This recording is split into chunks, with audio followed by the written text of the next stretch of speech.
sambil menunggu yang barangkali mau gabung, insya Allah sambil jalan kita memanfaatkan waktu karena waktu berjalan terus. Bismillahirrahmanirrahim. Assalamualaikum warahmatullahi wabarakatuh. Alhamdulillahirabbil alamin. Wassalatu wassalamu ala sayyidina Muhammadin sayyidil mursalin sayyidil awwalin wal akhirin imamul muttaqin wa qaidul ghurril mayamin wa ala alihi wa ashabihi wa ansarihi wa atba'ihi bi ihsan ila yaumiddin. Allahumma ya rabbana lakal hamdu wa lakal syukru kama yanbaghi li jalali wajhika 'azimi sultanik. Allahumma la nuhsi thana'an 'alaika anta kama asraita 'ala nafsik. Allahumma ati nufusana taqwaha wa zakka anta khairu man zakkaha anta waliyuha mawlaha. Allahumma ma amsa bina min ni'matin aw bi ahadin min khalqik faminka wahdaka la syarika lak falakal hamdu wa lakal syukr. Allahumma inna amsayna minka fi ni'mati wa afiyati wa sitr fa atimma alaina ni'mataka wa afiyataka wa sitraka fi dunya wal akhirah. Walhamdulillahil alamin. Para ustaz dan ustazah, Bapak Ibu yang semoga senantiasa dirahmati Allah Ta'ala, kita bersyukur kepada Allah atas berlimpah ruahnya kenikmatan dan kerahmatan yang senantiasa kita terima dari Allah tanpa mampu kita menghitungnya. Semoga Allah yang terus mencurahkan nikmat dan rahmat kepada kita juga mencurahkan dan melimpahkan nikmat taufik kepada kita untuk terus mampu mensyukuri nikmat-nikmat yang kita terima. Salawat serta salam semoga senantiasa tercurahkan kepada baginda Sayyidina Rasulullah SAW. Semoga kita senantiasa diberikan taufik dan kekuatan untuk tetap bisa istiqamah menapaki jalan syariah, jalan sunnah, dan jalan dakwah beliau. Amin ya rabbal alamin. Ahlan wa sahlan kepada para ustadz, ustazah, Bapak Ibu yang dirahmati Allah Ta'ala. Kita berjumpa kembali dalam majelis Mahabbati Rasulullah SAW. Majelis cinta Rasulullah SAW dan Mahabbati Sunnatihi SAW. Ini majelis cinta Rasulullah SAW dan majelis cinta sunnah beliau. Majelis belajar, majelis ngaji bareng, majelis untuk kita berbagi ilmu, hikmah, nasihat. Mudah-mudahan Allah senantiasa merahmati kita dan meridai kita semuanya. Baik, Bapak Ibu yang dirahmati Allah Ta'ala, kita langsung saja memanfaatkan waktu. Kita melanjutkan kajian kita dalam ngaji hadis kita pada malam hari ini dari kitab Ma'alimus Sunnah An-Nabawiyah. Ma'alimus Sunnah An-Nabawiyah yang sudah kita mulai dan kita masih di kitab pertama, Kitabul Iman wal Islam atau Kitabul Islam wal Iman, dan di bab pertama masihan insyaallah bab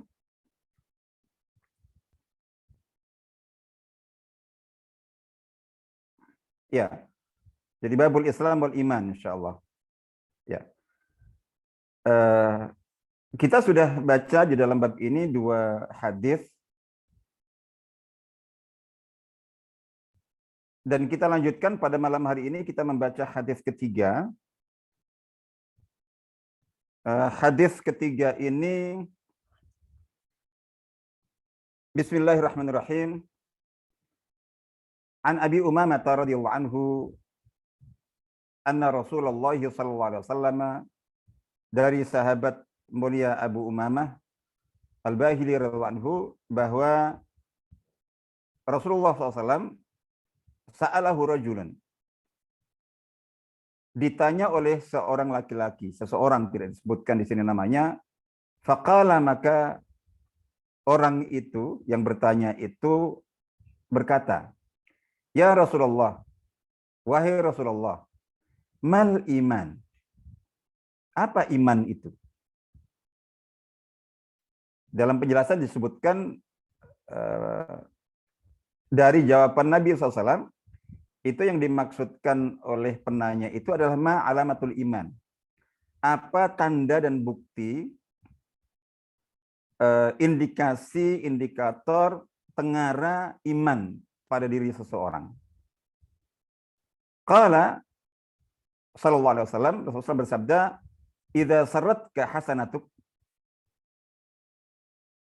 wa sa'atka sayyi'atuk fa anta mu'min." Jika kebaikanmu itu menyenangkanmu, menggembirakanmu, membahagiakanmu, atau jika engkau bahagia, gembira, senang dengan kebaikan yang kamu lakukan, wasa'atka sayyi'atuka, dan keburukanmu itu membuatmu sedih, membuatmu terganggu, membuatmu dalam kondisi buruk. Jadi seseorang itu dalam kondisi buruk itu karena keburukan yang dilakukannya. Jika kebaikanmu membuatmu senang, gembira dan bahagia, dan keburukanmu membuatmu sedih dan menjadi buruk kondisimu, fa anta mu'min. Maka dengan begitu berarti engkau adalah seorang mukmin. Ya, artinya bahwa itulah salah satu tanda keimanan dari seseorang. Faqala, ya Rasulullah. Penanya tadi itu melanjutkan pertanyaannya dengan berkata, wahai Rasulullah, mal itsm. Jadi, apa itu dosa? Qala, idza haka fi sadrika syai'un fada'hu. Kata beliau, jika ada sesuatu, ya, ada sesuatu yang mengganggu di dadamu, di hatimu. Jadi di hatimu ada sesuatu yang mengganggu. Tentu maksudnya adalah perasaan. Jadi syai'un itu adalah perasaan. Jadi ada sesuatu di hatimu yang mengganggumu. Jadi haka syai'un itu ya sesuatu mengganggu dalam hati, dalam pikiran. Itu. Katakan jika jadi gitu ada sesuatu yang mengganggu di dadamu, di hatimu, fada'uhu, maka tinggalkanlah hal itu. Jadi sesuatu yang mengganggu itu, ada sesuatu akan kamu lakukan, akan kamu kerjakan, atau apa yang kamu ingin ambil itu, tapi di hatimu, di dadamu ada sesuatu yang mengganggu, ada perasaan yang tidak nyaman terhadap sesuatu itu. Jadi gitu. Maka tinggalkan. Jadi, nah ini beliau sabdakan, beliau sampaikan untuk menjawab pertanyaan sahabat tadi tentang dosa. Berarti itu adalah indikasi dosa, indikasi kesalahan. Baik, ini hadis ini diriwayatkan oleh Imam Al-Hakim dalam kitab Al-Mustadrak. Insyaallah begitu. Baik, seperti yang sudah saya sebutkan bahwa dalam setiap hadis yang kita baca, sebelum kita masuk dalam nas matan hadis, jadi hadis Nabi SAW itu seperti yang sama-sama kita tahu terdiri dari dua hal. Jadi hadis itu terdiri dari dua hal. Yang pertama adalah matnul hadis. Matan hadis itu teks hadisnya yang tadi kita baca, idza saratka hasanatuk wa sa'atka sayyi'atuk fa anta mu'min. Atau dan juga idza haka fi sadrika syai'un fada'u. Itu sabda Nabi, itu namanya matnul hadis. Matan, nasul hadis, teks hadis. Baik berupa qaul, sabda seperti ini, atau fi'il berupa perbuatan, tindakan oleh Nabi, perbuatan oleh Nabi, diceritakan oleh sahabat. Itu matan. Yang ketiga atau berupa takrir. Jadi takrir itu persetujuan. Persetujuan, baik persetujuan takrir, baik apa itu sharih atau mungkin dimni. Takrir ada takrir sharih yang eksplisit. Sahabat berkata begini, Nabi mengiyakan. Jadi seperti ketika beliau mentakrir, jadi membenarkan kata-kata Salman. Jadi tentang apa itu dalam ceritanya dengan Abu Darda itu shadaqa Salman. Jadi apa yang dikatakan Salman itu dengan sabda Nabi SAW, shadaqa Salman, Salman benar yang dikatakan tadi itu bisa menjadi sunnah. Itu berarti bagian dari sunnah atau hadis Nabi SAW. Itu takrir atau dimni. Jadi atau implisit, tidak eksplisit tapi implisit. Itu takrir sukuti. Jadi ada seorang sahabat yang berkata sesuatu atau melakukan sesuatu di hadapan Nabi, dilihat Nabi atau didengar Nabi, tapi Nabi diam saja. Itu juga berarti persetujuan. Itu sukuti. Itu ada hadis qauli, ucapan sabda, hadis fi'li, perbuatan tindakan, dan ketiga hadis takriri. Ada yang keempat di antara apa itu 4 macam hadis Nabi SAW itu, selain 3 itu ada hadis atau sunnah yang sifatnya yang wasfi. Jadi artinya pensifatan. Jadi semua riwayat dari para sahabat ini mungkin seperti qauli, seperti fi'li. Jadi tapi kalau fi'li kan apa itu kan menceritakan tentang amal Nabi, perbuatan Nabi, jadi apa yang dikerjakan oleh beliau gitu, seperti sholat, zakat, puasa, haji dan seterusnya itu. Tapi kalau wasfi itu adalah cerita tentang sifat. Jadi cerita tentang sifat Nabi SAW. Jadi gitu. Nah itu baik sifat itu ada apa itu ada sifat itu ada khuluqiyah, ada khilqiyah, jibiliyah, fitriyah. Baik, itu bagaimana itu. Nah, ini itu matan hadis. Jadi teks hadis. Terus kemudian yang kedua adalah sanadul hadis. Jadi hadis itu ada matannya, teksnya.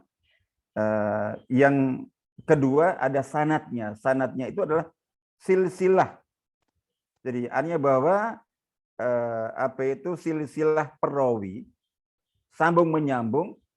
Jadi gitu dalam meriwayatkan sebuah hadis dari Nabi SAW,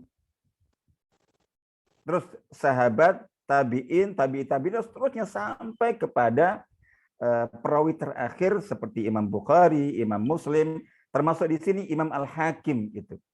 Itu rangkaian perawi itu membentuk namanya sanad. Baik, sebuah hadis dikatakan sahih atau hasan atau makbul, bisa diterima ketika apa itu jadi terpenuhi syarat-syarat kesahihan atau kehasanan sebuah hadis, baik pada aspek matannya maupun pada aspek sanadnya. Baik. Nah, kita tidak ini apa itu kita tidak berbicara tentang sanad. Di sini kita fokus pada ya bagian dari sanad, yaitu perawi dari kalangan sahabat. Jadi itu kita sebelum kita masuk dalam membahas sedikit tentang matan hadis, nas hadis, itu kita sedikit berbicara tentang perawi, bukan sanadnya. Kalau sanad itu silsilahnya. Jadi rangkaian perawi. Kalau ini ya perawi sahabatnya saja, langsung dipotong seperti ada di sini. Sedikit tentang sahabat itu, tujuannya adalah ini juga bagian dari ilmu. Jadi karena seperti yang dikatakan oleh para ulama itu, banyak di antara mereka mengatakan, jadi saya itu lebih suka suka membaca tentang cerita para ulama itu daripada membaca fikihnya, membaca ilmunya. Atau ketika saya belajar atau membaca ilmu seorang ulama, itu saya dahulukan membaca tentang sirah mereka. Jadi sejarah hidup mereka. Jadi gitu. Kisah-kisah mereka. Karena kehidupan para ulama itu merupakan praktek dari ilmu yang kita pelajari itu. Nah, seperti ini misalnya bahwa kita kemarin sedikit berbicara tentang Sayyidina siapa itu Ibnu Umar anhuma, terus kemudian kita bicara tentang Sayyidina Mu'adz bin Jabal. Nah, tujuannya untuk kita coba mengambil qudwah, uswah, dan ibrah. Apa yang bisa kita ambil ya tentu singkat saja sifatnya itu. Baik, di sini hadis ini diriwayatkan oleh salah seorang sahabat, dikenal sebagai salah seorang sahabat perawi meskipun bukan termasuk minal muksirin ya, bukan termasuk sahabat yang banyak riwayatnya, tapi nama beliau sangat akrab. Jadi cukup lumayan juga, itu cukup akrab bagi para pembaca hadis, yaitu sahabat Abu Umamah Al-Bahili. Jadi sahabat Abu Umamah Al-Bahili salah seorang sahabat Nabi SAW. Jadi gitu, kita coba singkat. Saya mau ambil dalam terjemahnya itu, beliau itu disebutkan min ashabir Rasulullah SAW wa min ashabi Ali ibn Abi Thalib radhiyallahu anhu. Jadi di antara ini sahabat Nabi SAW sudah jelas. Terus disebut secara khusus beliau termasuk di antara sahabat Sayyidina Ali. Jadi, mengapa kok disebut sahabat Sayyidina Ali secara khusus? Bukankah beliau juga sahabat Sayyidina Abu Bakar, sahabat Sayyidina Umar, sahabat Sayyidina Utsman, dan para sahabat semuanya. Jadi mereka saling bersahabat. Jadi kayak gitu. Sahabat Nabi udah jelas. Tapi dikatakan min ashabi Ali. Itu kalau kita baca seperti itu kita paham. Jadi mengapa dikhususkan, berarti ini merujuk kepada sikap seorang sahabat, dalam hal ini adalah Sayyidina Abu Umamah Al-Bahili, pada saat terjadi fitnah di antara para sahabat yang terus kemudian terjadi perselisihan yang sangat besar. Salah satunya yang paling utama itu adalah terjadinya perang Siffin. Pada saat terjadi perang Siffin di antara Sayyidina Ali sebagai khalifah, sebagai Amirul Mukminin, dan tentu pasukannya ribuan para sahabat dan tabi'in berhadapan dengan Sayyidina Muawiyah ibn Abi Sufyan radhiyallahu anhu, jadi yang juga dengan pendukungnya. Nah, dalam perselisihan itu Sayyidina Abu Umamah Al-Bahili itu berada di pihak Sayyidina Ali.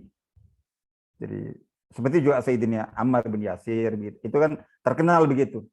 Sementara yang lainnya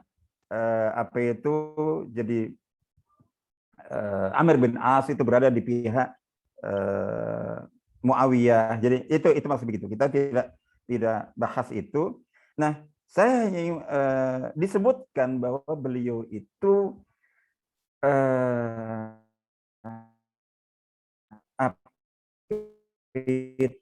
panjang. Mungkin dekat dengan usianya atau mirip dengan usianya Sayyidina Anas bin Malik yang juga diberi usia panjang. Jadi kalau yang lainnya ya relatif pendek. Nah, ini usianya panjang. Tidak ada riwayat yang pasti terkait dengan kelahiran beliau. Tapi ada sebuah riwayat yang menyebutkan bahwa pada saat terjadi Hajjatul Wada, Haji Wada, itu beliau mengatakan, wallahu alam, riwayat ini diriwayatkan yang jelas, beliau mengatakan bahwa saat Haji Wada itu beliau itu Ibnu Thalathin sana. Jadi beliau itu usianya 30 tahun. Jadi 30 tahun. Jadi saat Haji Wada ini menjelang wafatnya Nabi SAW, itu usia beliau itu 30 tahun. Jadi 30 tahun. Nah, apa itu, kalau kita ini, jadi kalau kita kembalikan kepada, oh berarti saat hijrah Nabi Muhammad SAW itu usia beliau berapa? Ya berarti kan dikurangi 10 saja. Karena Haji Wada terjadi pada tahun 10 Hijriah. Berarti kalau betul itu usia beliau saat Haji Wada 30 tahun, berarti pada saat hijrah itu usia beliau 20 tahun. Jadi gitu. Kalau kita mengikuti riwayat ini. Jadi ada mungkin yang menyebutkan lebih muda lagi daripada beliau. Karena beliau itu dikenal sebagai dikenal termasuk min sighar sahabat. Jadi bukan jadi min sighar sahabat. Di antara sahabat-sahabat muda. Jadi sahabat-sahabat muda bukan yang termasuk yang junior, bukan senior secara usia. Ya 30 juga termasuk yang masih junior. Jadi gitu. Itu seperti itu. Ya kita lihat aja misalnya bandingkan dengan Sayyidina Umar. Sayyidina Umar nanti akan kita baca, itu beliau lahir dalam sebuah riwayat disebutkan lahir 40 tahun sebelum hijrah.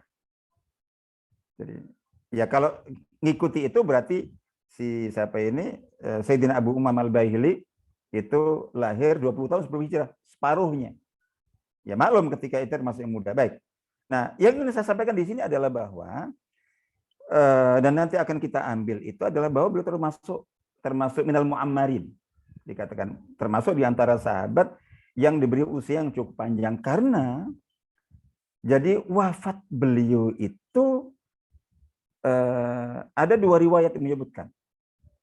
Jadi sanata ihda wa thamanin atau sanata sittin wa thamanin. Ada yang menyebutkan beliau wafat tahun 81 atau 86. Dan itu pada saat itu, karena ada riwayat yang menyebutkan bahwa sebelum beliau wafat itu masih sempat. Jadi masih sempat menyampaikan pesan-pesan tertentu gitu kepada yang hadir pada saat itu. Artinya bahwa, nah kalau ini ambillah misalnya tahun 81. Jadi itu yang lebih pendek. Jadi gitu. Nah, ini 81 Hijriah. Jadi gitu. Kalau kita ngikuti tadi itu berarti beliau lahir 20 tahun sebelum hijrah, berarti 81 ditambah 20. Kalau kita ngikuti riwayat wafat 81, usia beliau 101. Jadi gitu. Apalagi kalau kita ngikuti riwayat 86. Jadi gitu. Berarti apa itu? Berarti ini berarti usia beliau itu 106. Cukup panjang. Nah, yang ini yang kita ambil di sini itu adalah bahwa ya sahabat. Jadi itu diberi usia sepanjang itu sampai 100 tahun. Yang dahsyat itu adalah 100 tahun dalam keistiqomahan. Tetap istiqomah. Jadi gitu. Dan tentu beliau itu menyaksikan berbagai peristiwa dahsyat. Jadi gitu. Artinya hidup bersama Nabi SAW, terus masa kekhilafan Sayyidina Abu Bakar, masa kekhilafan Sayyidina Umar, yang relatif ya pada awal kekhilafan Sayyidina Abu Bakar banyak gejolak. Beliau ikut menyaksikan. Jadi gitu.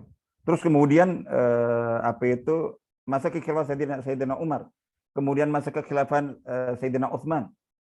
Jadi ini bermula fitnah itu dialami. Jadi dengan terbunuhnya beliau, fitnah yang sangat dahsyat, kemudian masa kekhilafan Sayyidina Ali, fitnah semuanya. Isinya luar biasa dahsyatnya. Jadi perang Jamal, perang Siffin, perang Nahrawan, perang Khawarij, dan berbagai peristiwa pada masuk ke masa kekhilafan siapa itu Bani Umayyah.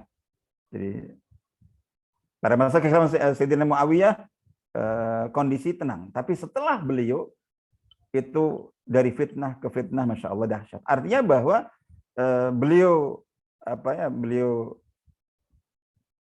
mendapatkan atau diberi usia yang sangat panjang, dan dalam kehidupan beliau menyaksikan dinamika, peristiwa dahsyat, berbagai fitnah. Tapi Allah Ta'ala memberikan karunia keistiqomahan sampai akhir hayat. Ini luar biasa dahsyat, Insya Allah.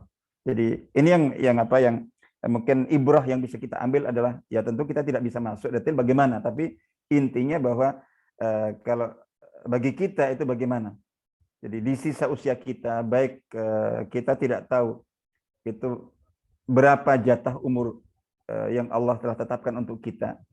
Tapi yang paling penting bagi kita adalah bagaimana Allah senantiasa memberikan karunia keistiqomahan. Jadi istiqamah alal iman, istiqamah alal tauhid, istiqamah di atas jalan kebenaran, jalan Islam, sampai akhir hayat kita mendapatkan husnul khatimah min rabbil alamin. Itu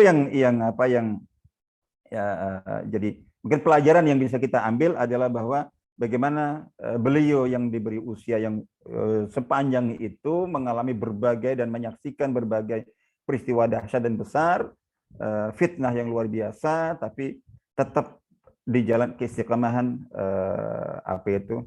jadi di atas jalan Allah Ta'ala. Baik. Ya, nah ini beliau bercerita tentang apa yang beliau saksikan. Jadi ketika sedang bersama Nabi SAW, ada seseorang yang bertanya kepada beliau. Ini kan bab yang kita bahas tentang bab iman dan Islam. Yang kemarin kita sebutkan fokusnya ke Islam. Tapi di sini bicara tentang iman. Bicara tentang iman. Tapi tidak bicara tentang rukun iman seperti nanti yang akan dibahas tentang rukun iman. Jadi gitu. Nah di sini itu yang perlu kita ketahui bahwa istilah atau kata iman itu meliputi dua aspek. Al-iman naw'an. Jadi atau al-iman janiban. Jadi iman itu ada dua macam, atau ada dua sisi, atau ada dua aspek. Jadi iman itu ada dua sisi, ada dua aspek. Jadi gitu.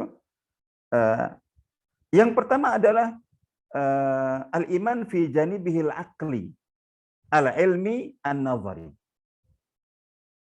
Jadi iman dalam atau pada aspek akal, pikiran, ilmu, pemahaman. Ini bicara tentang ilmu iman. Jadi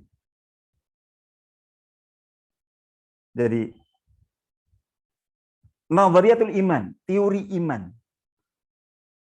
Ini untuk menentukan apakah iman seseorang itu benar atau salah, hak atau batil, lurus atau sesat, sesuai dengan sunnah atau bid'ah.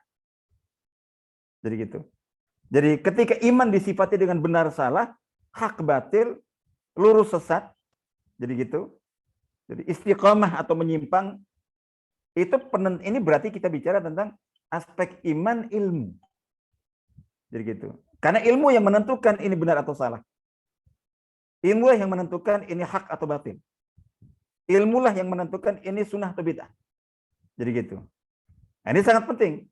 Sangat penting sekali itu. Nah, tapi iman yang dibicarakan dalam hadis ini bukan terkait dengan ini.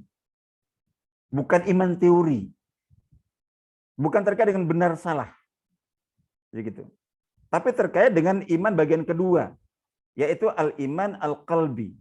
Al-imanu fi janibil qalbi, jadi gitu, al-dzauqi al-amali.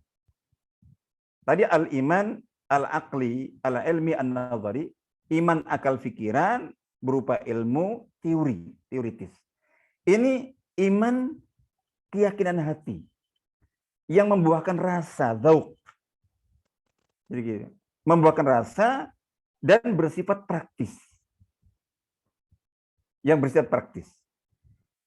Jadi iman yang mendorong seorang untuk beramal itu iman hati. Jadi gitu. Iman rasa. Jadi kama anna lil imani ilmahu. Jadi sebagaimana iman itu punya ilmunya, wa nadhariyatahu, punya teorinya, fa innalahu kadzalika dzauqahu wa amalahu. Jadi gitu. Iman itu juga ada dzauqnya, rasanya. Jadi gitu. Kalau untuk iman ilmu itu benar salah, hak batil, sunnah bid'ah, lurus sesat. Tapi kalau iman hati, iman rasa, itu disifati dengan kuat lemah. Kalau dikatakan imannya kuat, itu bukan kekuatan iman dalam akal pikiran, teori, bukan. Tapi iman dalam hatinya. Jadi, dari mana kita tahu? Dia, Masya Allah, jadi kuat menghadapi godaan, kuat menghadapi cobaan. Jadi, nah itu berarti kuat. Itu kuat iman hati. Jadi gitu. Berupa rasa. Jadi kuat lemah, tinggi rendah. Terus disifati juga dengan bertambah berkurang. Kan di antara dari para sahabat dulu itu dari ini para ulama salaf itu kan dikenal ungkapan al-iman yazid wa yanqus, bahkan ada di dalam riwayat al-iman yazid wa yanqus. Jadi iman itu bertambah dan berkurang, yazid bil taat wa yanqus bil ma'asi. Iman itu bisa bertambah, bisa berkurang. Bertambahnya dengan ketaatan-ketaatan, berkurangnya dengan kemaksiatan-kemaksiatan. Jadi iman bisa naik, bisa turun. Naik ketika ada ketaatan-ketaatan, turun ketika ada kemaksiatan-kemaksiatan. Nah, iman yang kuat lemah, ya, tinggi rendah, bertambah dan berkurang itu bukan iman akal pikiran, bukan ilmu iman, tapi rasa iman. Jadi rasa iman. Nah, yang itu menghasilkan seseorang itu bisa khusyuk, ikhlas, ya. Jadi ada bahwa terus kemudian tumakninah, tenang hatinya. Ala bidzikrillah tatmainnul qulub, itu iman hati. Jadi kayak gitu. Ya, itu tenang, jadi gitu. Kemudian apa itu? Jadi ada mahabbah, ada syukur, ada roja, harapan, optimisme, ada khauf. Jadi gitu. Itu semuanya adalah bentuk-bentuk iman hati, rasa. Jadi gitu, soal gitu. Nah, ini pertanyaan mal iman, apa itu iman? Di sini seperti ini, Rasulullah SAW ketika menjawab sebuah pertanyaan itu, di sini kan sahabat itu hanya bertanya apa itu iman. Wallahu alam, apakah beliau saat bertanya itu memang sudah dipahami atau mungkin ada yang tidak disebutkan. Jadi gitu. Apakah memang Nabi SAW itu ketika mendengar pertanyaan sahabat ini, itu beliau sudah menangkap maksudnya itu adalah tanda iman yang berupa iman hati. Mungkin. Karena kan ada hadis, nanti kita akan baca insya Allah hadis yang terkenal, hadis Jibril alaihissalam. Kan juga bertanya tentang iman kan? Jadi, ya Muhammad akhbirni anil iman. Jadi, tolong beritahukan kepadaku tentang iman. Apa itu iman? Di sana beliau menjawab iman teoritis. Jadi, iman secara ilmu. Jadi, al-imanu an tu'mina billah wa malaikatina, seterusnya. Iman adalah engkau beriman kepada Allah, malaikatnya. Disebutkan 6 rukun iman. Jadi gitu. Itu di situ. Berarti waktu itu Malik Jibril alaihissalam memang bertanya untuk ke sana. Jadi memang itu yang dimaksudkan. Maka Nabi SAW menjawab sesuai dengan maksud dari penanya.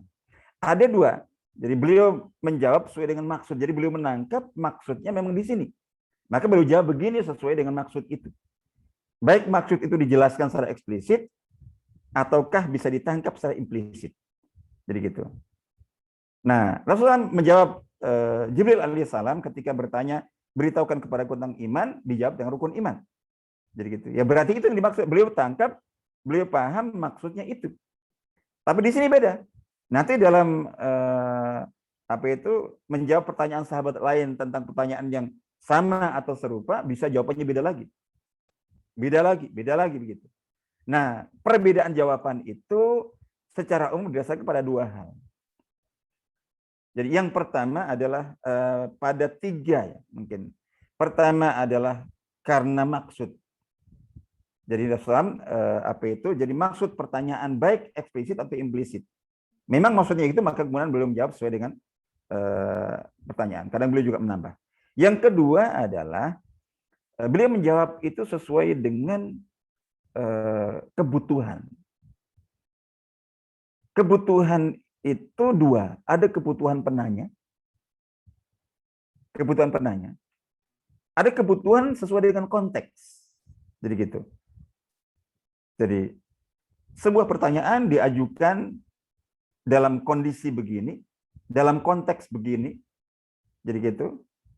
Pertanyaan diajukan dalam kondisi damai. Itu jawabannya bisa berbeda.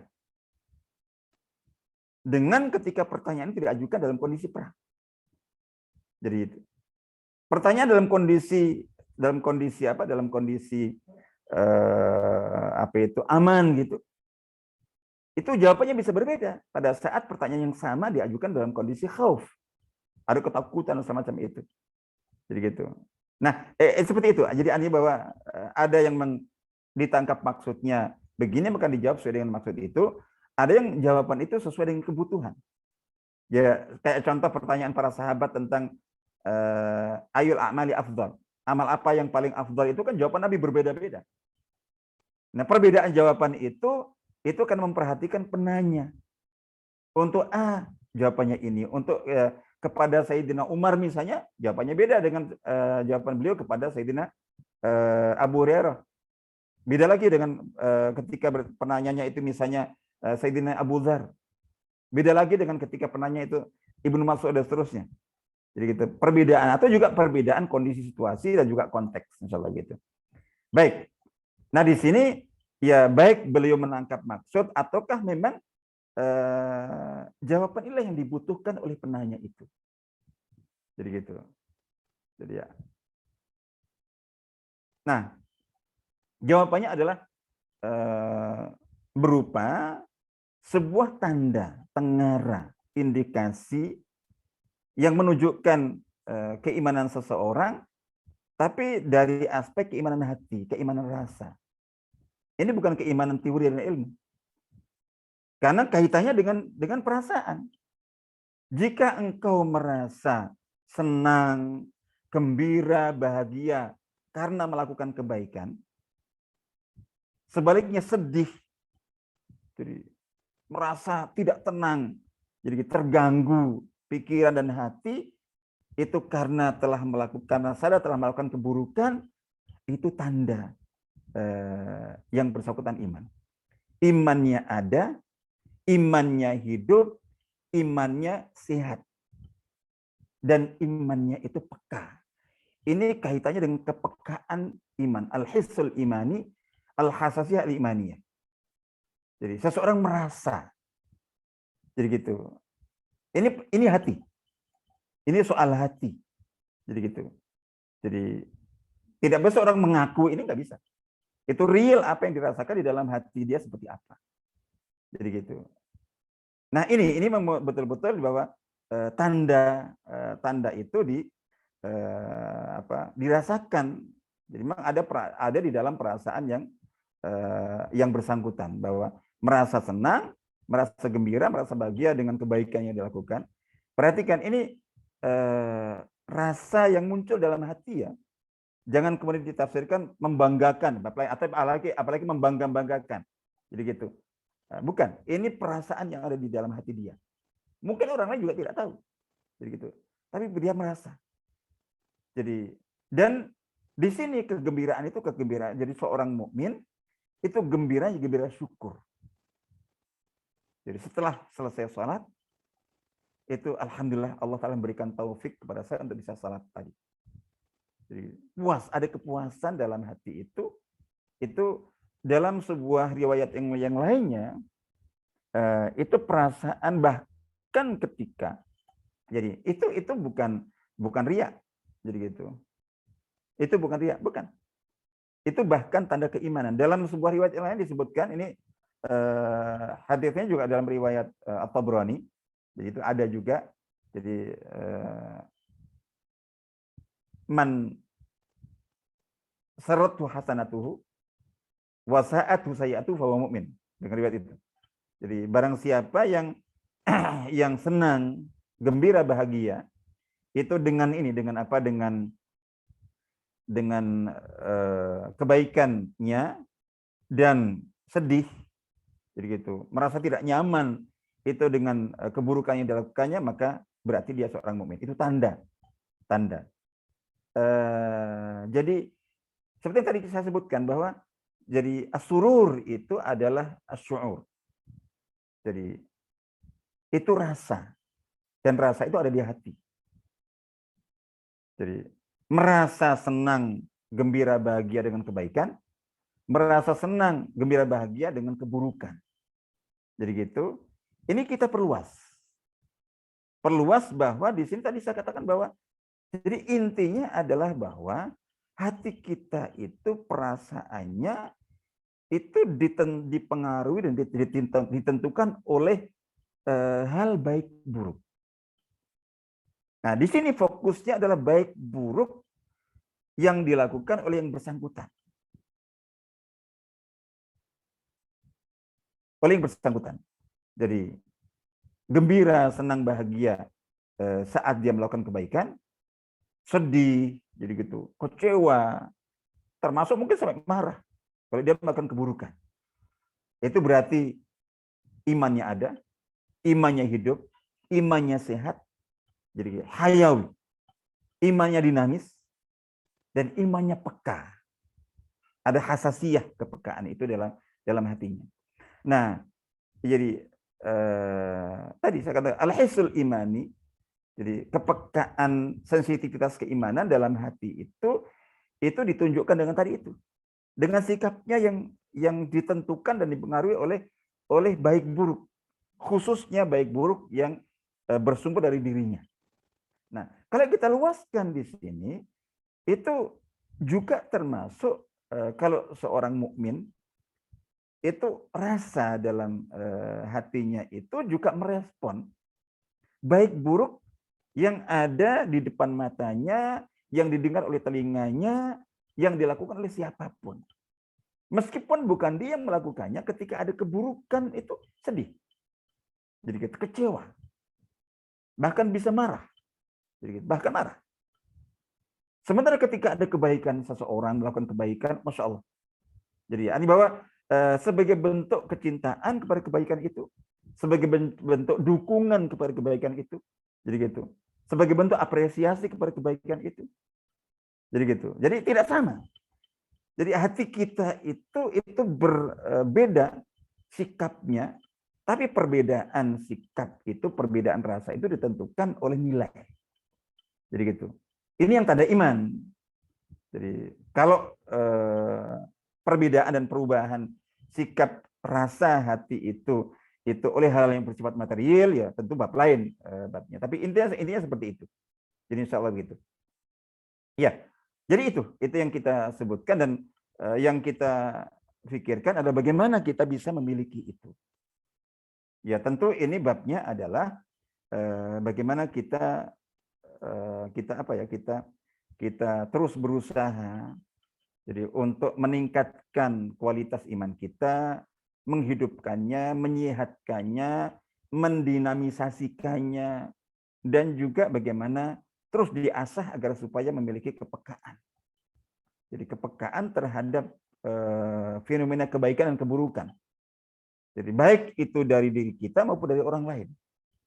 Ini dicontohkan dari diri kita. Tapi bisa juga kita uji tingkat kepekaan iman kita dalam hati itu ya dari tadi fenomena kebaikan apapun, dari siapapun dan dari manapun. Intinya adalah terhadap kebaikan itu, Masya Allah. Jadi hati kita berbunga, jadi bergembira, jadi suka. Jadi sementara sebaliknya ketika ada keburukan itu sedih. Nah, ini berbahaya ketika hati kita itu tidak berubah responnya. Jadi gitu. Tidak naik turun terhadap berbagai fenomena yang berbeda-beda secara nilai tadi itu. Insya Allah begitu. Ya, jadi ini yang perlu kita. Tinggal kita bicara bagaimana caranya ya, karena indikasi ini, jadi sikap hati yang responsif terhadap baik dan buruk, kebaikan dan keburukan ini, senang, gembira, bahagia saat ada kebaikan, utamanya dari diri kita, jadi terus sedih, kecewa, marah ketika ada keburukan itu, jadi gitu. Itu ketika itu meningkat berarti iman kita naik, iman kita bertambah. Jadi semakin kita senang, bahagia, gembira terhadap kebaikan, semakin tinggi berarti iman kita naik. Jadi gitu. Sementara semakin berkurang, semakin lemah, berarti iman kita berkurang dan lemah. Begitu juga sikapnya terhadap keburukan. Baik keburukan dari kita maupun keburukan dari orang lain. Jadi gitu. Itu ketika itu rasa sedih, rasa kecewa, rasa marah itu meningkat, meninggi, itu berarti menandakan ketika ada keburukan, apalagi itu dari kita, jadi gitu, maka berarti itu naik. Nah, tadi kita sebutkan naik, bertambah, bertambahnya iman hati itu dengan ketaatan dan berkurangnya dengan kemaksiatan. Jadi, makanya untuk mendapatkan keimanan hati ini, kepekaan keimanan yang bagus seperti ini terlihat dari sikap responsifnya terhadap kebaikan dan keburukan, jadi gitu. Itu ini semuanya bermuara pada iman di hati, iman rasa, untuk dan faktor yang menaikkan dan menurunkan, menambah dan mengurangi adalah ketaatan dan kemaksiatan. Kalau kita ingin menaikkan itu berarti kita perbanyak ketaatan dan kita minimalisir, sebisa mungkin kita hindarkan dan jauhi itu kemaksiatan. Baik. Lalu kemudian di lanjutan ini penanya itu masih bertanya tentang waqala ya Rasulullah mal ithmu. Wa Rasulullah qala itu apa dosa itu? Ya kalau kita secara secara keilmuan itu sesuatu dikatakan dosa atau azam itu ya mukhalafah. Jadi ketika ada mukhalafah, ketika ada pelanggaran, penyimpangan dari jalan kebenaran itu. Jadi itu ism. Jadi gitu. Tapi karena ini babnya adalah kita bicara tentang keimanan. Jadi kalau itu kan ilmu, bahwa dosa adalah ketika seseorang misalnya dosa itu ketika seseorang secara sengaja tanpa uzur syar'i meninggalkan kewajiban. Jadi gitu. Atau melakukan yang dilarang atau yang diharamkan. Nah, itu dosa. Itu seperti itu. Yang diharamkan ada dua. Jadi baik berupa kemaksiatan atau berupa kebid'ahan. Jadi gitu. Nah, itu definisi dosa secara ilmu. Jadi dari apa jawabannya akal pikiran. Tapi ini ya sesuai dengan jawaban yang pertama. Ketika penanya bertanya tentang iman, jawabannya adalah iman hati arahnya. Indikasi, indikator dan tanda serta tengarah iman di hati.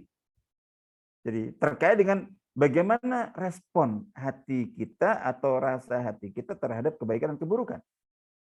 Nah, begitu juga jawabannya selaras. Jadi gitu, ketika beliau ditanya tentang mal ithmu, apa itu dosa, tidak dijawab dengan jawaban pakem, jawaban standar secara keilmuan. Ya, ketika kamu melanggar, ketika kamu bermaksiat. Jadi gitu. Jadi itu seperti itu. Tapi di sini dikembalikan kepada lagi-lagi standar parameternya adalah keimanan hati. Kondisi iman hati. Yaitu apa itu? Idza haka fi sadrika syai'un fada'hu. Ini dosa dengan alat ukur rasa keimanan di hati. Jadi gitu. Itu hati itu bisa ini ya setidaknya sesuatu yang itu tidak bagus, itu tidak baik. Belum mengatakan jika Jadi dalam di dadamu ada sesuatu yang mengganggumu. Perasaan, pikiran kok nggak nyaman, kok nggak tenang. Jadi mau melakukan ini, mau berjalan lewat sini, itu kok kalau seorang kembali kepada hati nuraninya, gitu. Itu maka fada'hu. Nah, itu bagaimana? Ini juga artinya bahwa ini yang menentukan juga tingkat kepekaan iman.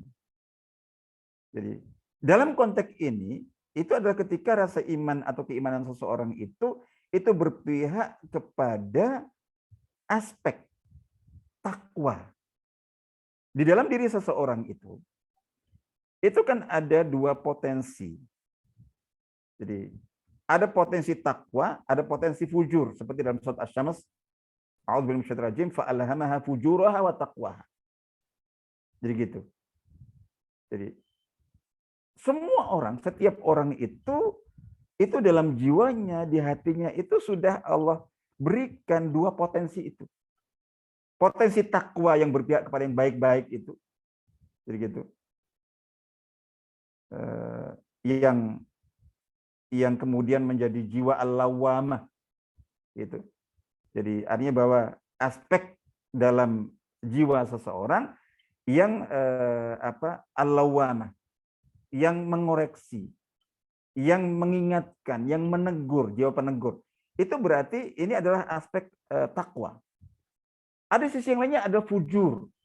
Jadi gitu. Nah, ini dua potensi itu ada dalam diri seseorang. Jadi orang sebaik apapun yang seolah-olah kita melihat kayak malaikat. Itu tetap ada dalam jiwanya itu tetap ada. Bagian fujur itu ada, cuman tertutup, terkalahkan. Tapi ada. Jadi gitu. Ada. Nah, begitu juga orang sejahat apapun itu sebetulnya dalam jiwanya yang paling dalam itu juga ada potensi takwa, cuma selamanya tertutup. Nah, di sini artinya bahwa dikatakan idza haka fi sadrika syai'un fada'hu itu ketika ada sesuatu perasaan di dadamu, di hatimu yang mengganggumu tentang sesuatu yang mau kamu lakukan, yang kamu lihat atau yang mau kamu ambil itu terus kok ada sesuatu ya. Dan itu yang berbicara nurani kita. Itu udah tinggalkan itu. Itu berarti itu salah satu indikasi bahwa itu adalah setidaknya ada potensi dosa. Itu nggak baik berarti. Nah, artinya bahwa di sini itu alat ukurnya adalah pertama, jadi sesuatu yang mengganggu di hati. Jadi gitu, perasaan. Ini adalah ketika hati itu ya artinya perasaan itu bersumber berasal dari yang pertama dari potensi takwa dalam jiwa dan diri atau hati seseorang. Yang kedua adalah potensi iman. Berarti di sini itu ya Nabi SAW berbicara kepada sahabat itu yang tentu seorang mukmin. Jadi ini seorang mukmin. Jadi seorang mukmin ya artinya bahwa apa yang dirasakan itu bisa menjadi petunjuk, itu bisa menjadi penanda sesuatu itu baik atau buruk, dan itu bisa kita ukur. Tapi syaratnya kita harus jujur. Syaratnya kita jujur dengan hati kita jujur dengan diri kita. Jadi gitu. Itu kita bisa. Dengan bekal tadi, bekal potensi takwa dalam diri kita, yang kedua dengan bekal iman. Makanya di dalam hadis lain kan disebutkan ketika ada seorang jadi seorang sahabat, jadi yang bertanya tentang ini kebalikannya. Kalau tadi bertanya tentang dosa, ini kebalikannya. Jadi Rasul bersabda, "Ji'ta tas'alu 'anil bir." Jadi seorang sahabat bertanya tentang kebajikan. Apa sih kebaikan itu? Atau kebajikannya? Jadi gitu. Nabi mengatakan, "Istafti qalbak." Mintalah fatwa, tanyakan kepada hatimu. Jadi gitu. Tentu ini maksudnya adalah hati yang di dalamnya ada keimanan. hati yang berpihak kepada potensi takwa. Jadi bukan hati hawa nafsu. Itu maksudnya. Jadi contoh seperti itu. Nah, sama di sini juga. Jadi artinya bahwa udah. Jadi albirru matma'annat ilaihin nafs wa tama'anna ilaihil qalb.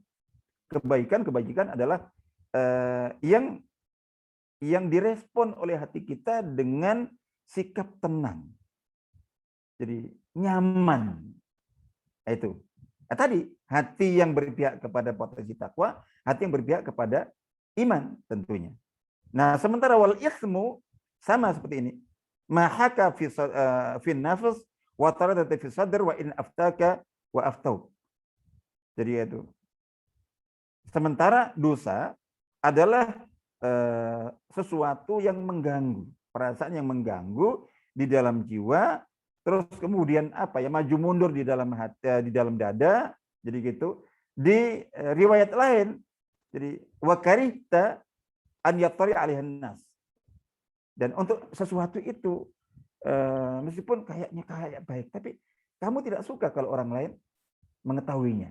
Nah, itu berarti dosa. Nah, lagi-lagi ini bicara tentang pertama keimanan hati, kepekaan hati, kesehatan hati, insya Allah seperti itu. Jadi itu yang jadi di bagian di hadis ini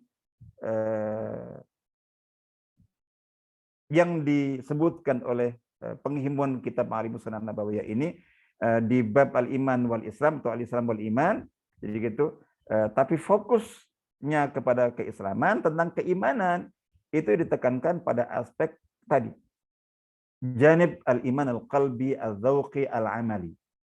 Jadi ditekankan pada aspek keimanan, bukan keimanan ilmu, bukan keimanan itu nanti akan disebutkan di di bab-bab yang lainnya. Jadi gitu, di bab yang lainnya, tapi di sini fokusnya adalah tentang iman hati, iman rasa, dan iman praktis. Jadi gitu, terlihat dan dirasakan begitu insya Allah. Baik, itu insya Allah. Dan tentang bab ini dan juga hadis-hadis tentang iman dan Islam ini, beliau juga ini biasanya ada ihalat. Jadi artinya bahwa mengarahkan kita untuk juga melihat kalau ingin lebih jelas lagi tentang hadis ini, riwayat Al-Hakim dan Imam Az-Zahabi itu mengatakan bahwa hadis ini ala syartihima. Jadi sesuai dengan syarat kesahihan hadis menurut Imam Bukhari Muslim. Terus di sini disebutkan, coba lihat dalam kitab Ma'rifatus Sunan Nabawiyah ini juga yang terkait itu adalah hadis nomor 315, hadis Imam Ibnu Sa'labah. Ini hadis Imam Ibnu Sa'labah yang ini, yang hadis terkenal itu, yang salah seorang ini. Jadi ini juga berbicara tentang itu. Terus kemudian ini hadis Bukhari. Jadi ini mungkin nanti insya Allah kita baca. Terus lihat juga unzur hadis nomor 3336 itu tentang hadis at-tuhur syatul iman. Jadi walhamdulillah tamal mizan. Jadi wa subhanallah walhamdulillah tamla'ni ma bait, dan seterusnya. Jadi gitu. Bahwa bersuci itu separuh iman dan seterusnya, itu juga tentang itu juga disebutkan di sini. Lihat lagi tentang hadis fil Islam wal iman wal ihsan, ini berarti hadis Jibril. Jadi hadis Jibril alaihissalam, jadi yang insya Allah juga akan kita baca dalam di nomor 49. Lalu kemudian lihat juga hadis nomor 67 tentang arkanul Islam. Jadi ini hadis Jabir yang mengatakan bahwa aku membayar Rasulullah SAW untuk mendirikan salat, kemudian untuk menunaikan zakat dan untuk menasihati, itu hadis itu. Terus kemudian nomor 3560 itu juga lagi-lagi ada tentang rukun-rukun iman. Jadi lalu kemudian yang terakhir di ihala disebutkan di sini adalah hadis nomor 3332. Jadi Jadi untuk bagi yang ingin mungkin menambah informasi, kejelasan dengan hadis terkait, itu biasanya di setiap akhir bab itu disebutkan seperti ini. Jadi hadir di bab-bab yang lainnya, di nomor-nomor yang lainnya yang terkait dengan tema yang sedang dibahas. Atau tentang hadis yang sedang kita bahas. Baik, insya Allah itu jadi tema kita tentang kajian kita pada malam hari ini tentang hadis ketiga dalam bab yang pertama, bab arkanul Islam wal iman atau arkanul Islam iman wal Islam. Insyaallah nanti kita akan lanjut dengan bab yang kedua, bab al-ikhlas wan niyah insyaallah. Iya, ini waktu kita sudah sehingga kita insyaallah kita cukupkan sampai di sini. Jadi insyaallah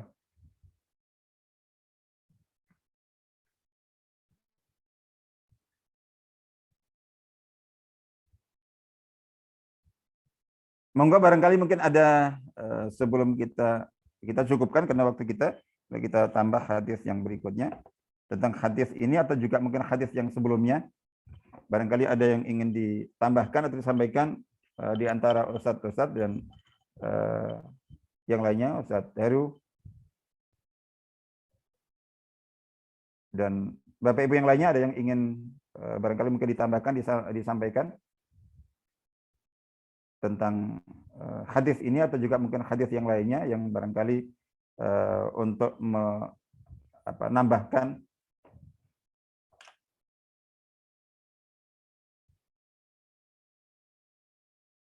Ada tambahan?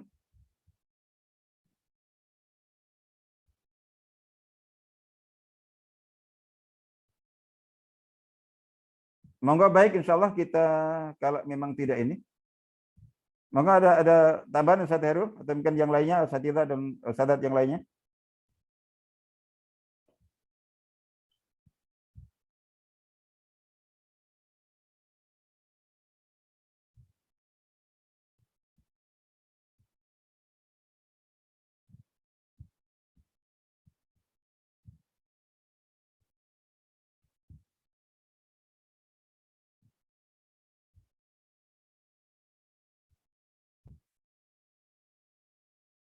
Baik, insya Allah kalau ini kalau tidak ada tambahan catatan atau jadi komentar yang ingin ditambahkan, kita cukupkan sampai di sini. Insya Allah ngaji hadis kita pada malam hari ini mudah-mudahan bermanfaat, dan saya mohon maaf jika ada yang kurang berkenan dari yang saya sampaikan, dan mudah-mudahan insya Allah nanti kita bisa sambung dalam kesempatan lain pekan depan. Semoga Allah Ta'ala senantiasa menyehatkan kita, merahmati kita, memberkahi kita, dan memberikan perlindungan kepada kita semuanya, serta memberikan taufik keistiqomahan di dalam kehidupan kita ini sampai akhir zaman, akhir hayat kita nanti insyaallah. Amin ya rabbal alamin. Baik, insyaallah kita cukupkan sampai di sini dan kita pungkasi majelis kita dengan membaca kafatul majlis dan juga membaca surat Al-Asr insyaallah. Alhamdulillah, amin. Subhanallah wa bihamdik. A'udzubillahi minasyaitonir rajim. Bismillahirrahmanirrahim. Alhamdulillahirabbil alamin. Arrahmanirrahim.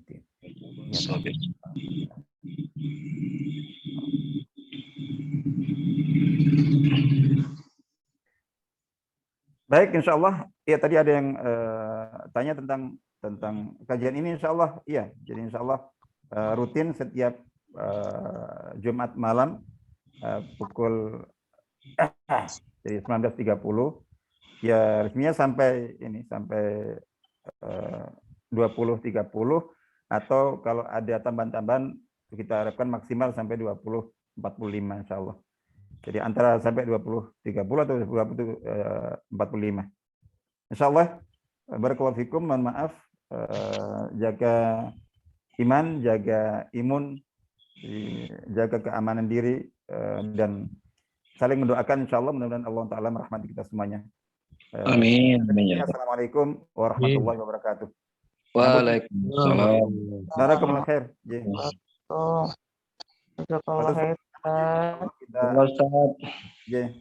Saya tutup. Assalamualaikum. Waalaikumsalam. warahmatullahi wabarakatuh.